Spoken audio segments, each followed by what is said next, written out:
kasih atas bantuannya telah mengikuti doa. Sekarang ini adalah musimnya pandemi ya, pandemi COVID-19. Jadi kita harus selalu menjaga protokol kesehatan. Jadi Bapak hari ini tidak pasang masker, mohon maaf. Jadi anak-anak kalau bisa silakan dipasang maskernya. Ada yang ingat tak apa itu 3M? Coba kelompok 1. M yang pertama apa? Menjaga jarak. Menjaga jarak ya. Kalau kelompok 3 M yang pertama? Yang kedua? Memakai masker. Kemudian kelompok 3? Mencuci tangan. Ya, mencuci tangan. Ya, jadi kita harus selalu melakukan itu sebelum atau sesudah kita melakukan aktivitas.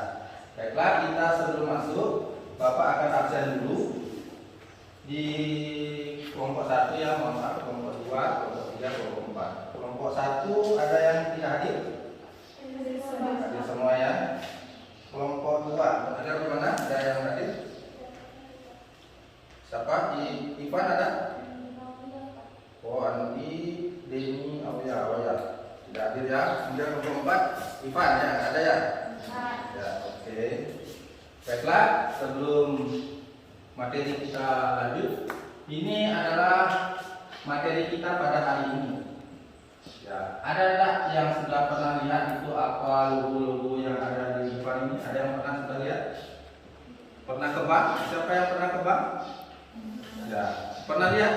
Tidak. Kalau di Tolada ini berapa adanya di bank? 1. Apa itu? BRI. BRI apa itu panjangannya? Bank Rakyat Indonesia ya. Kalau kalian teliti lebih jauh, kalau setiap bank-bank atau lembaga keuangan yang ada di Indonesia pasti ada logo Otoritas Jasa Keuangannya atau OJK. Jadi kenapa seperti itu? Ya, nanti kita akan telah lebih jauh di materi setelah kita lanjut ya. Kita lanjutkan. Ya, materi kita pada hari ini kompetensi dasarnya 3-5 ya, mendeskripsikan lembaga jasa keuangan dalam perekonomian. Kemudian 4-5-nya ini adalah tugas keterampilan, menyajikan tugas, produk dan peran lembaga jasa keuangan dalam perekonomian Indonesia. Ya. Kemudian indikator pembelajaran kita pada hari ini ada 3. Yang pertama adalah menjelaskan pengertian otoritas jasa keuangan.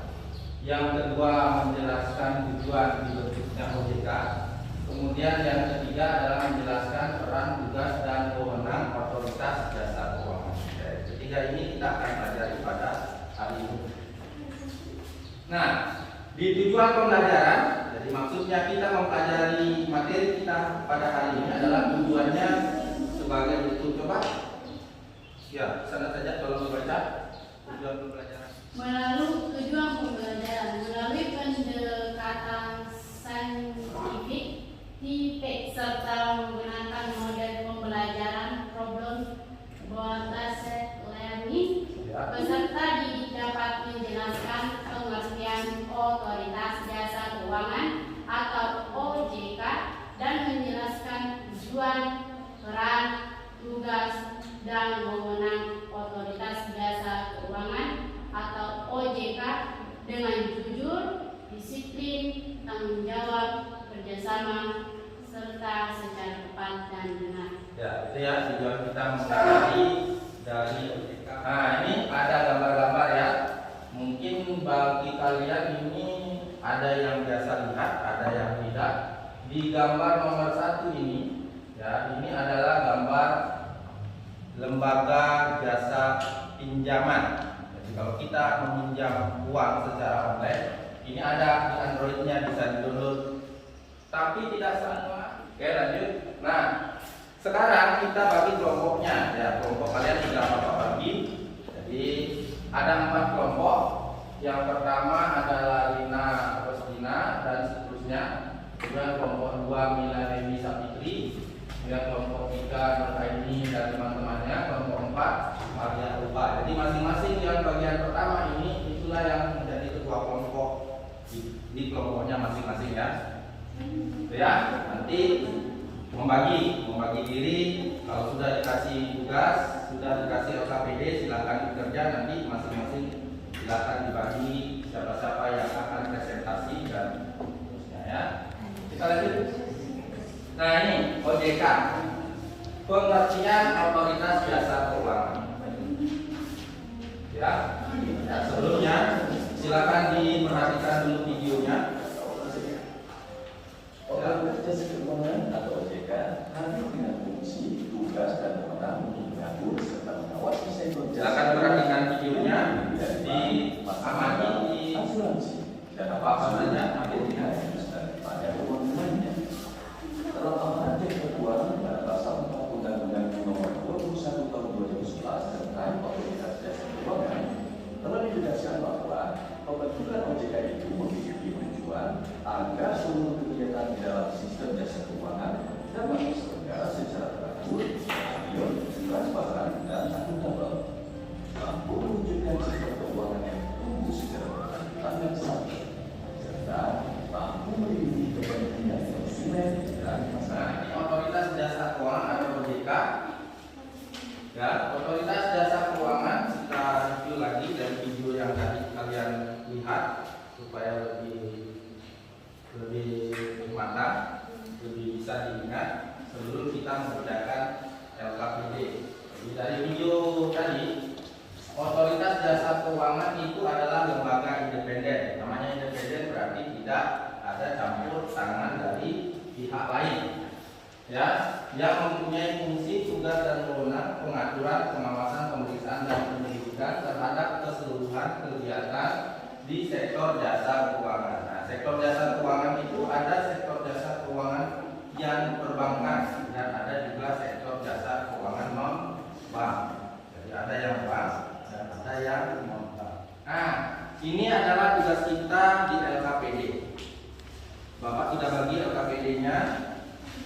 Silakan ya, dibaca-baca, kemudian dijawab. Masing-masing nanti dari kalian kelompoknya itu mempresentasikan atau membacakan hasil kesimpulan dari LKPD tentang Rakina Warta Gerjang Lebong tertipu investasi.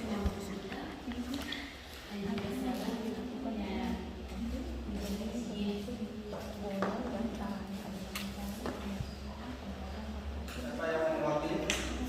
Siapa namanya? Oke, Dina. Silakan bacakan.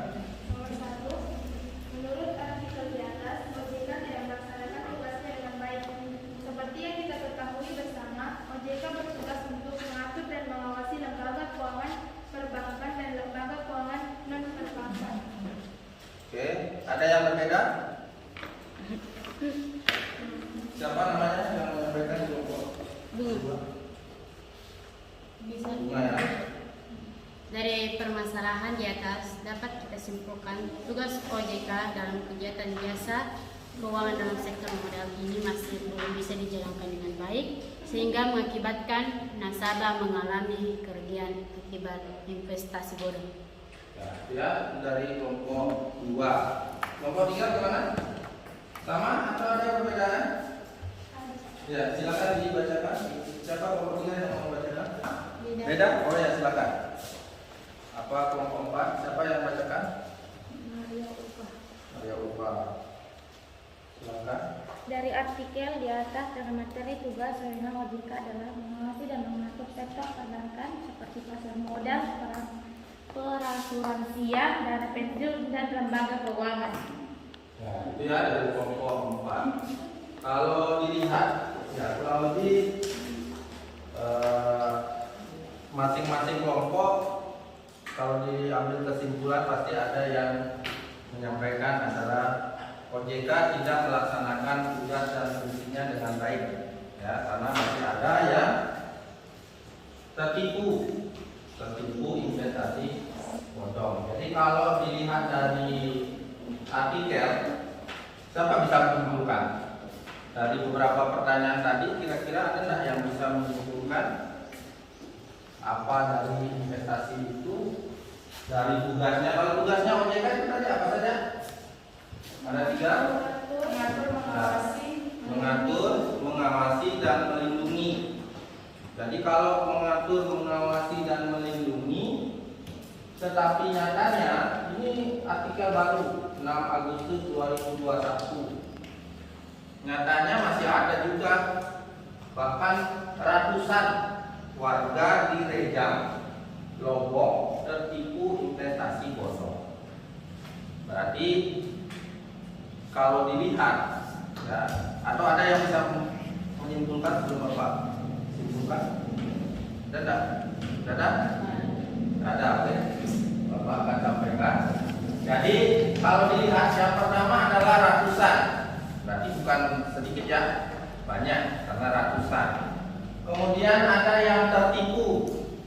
Kalau dilihat dari artikelnya ada ratusan, ada tertipu, berarti tidak lebih apa? Pasti ada masalah karena ada orang yang tertipu. Jadi kalau OJK melaksanakan fungsinya 3 fungsi tadi, ya, mengatur, mengawasi, bisa mengawasi, tentu hal yang ada di artikel itu tidak perlu terjadi.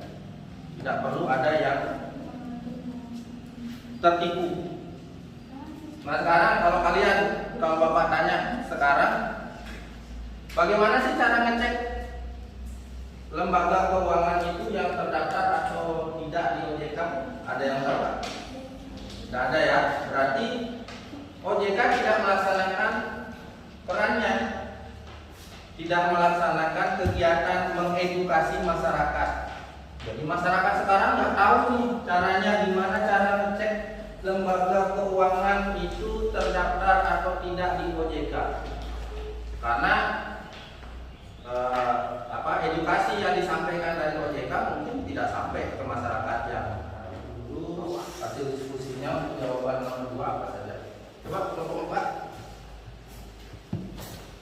Hal-hal yang perlu dilakukan guna mengantisipasi terjadinya investasi bodong, diantaranya dalam mencari informasi tentang penawaran investasi, melihat produk, mempertimbangkan risiko, menghindari promotor yang tidak tahu rencana bisnis, permintaan produk di pasaran dengan memilih investasi yang menguntungkan.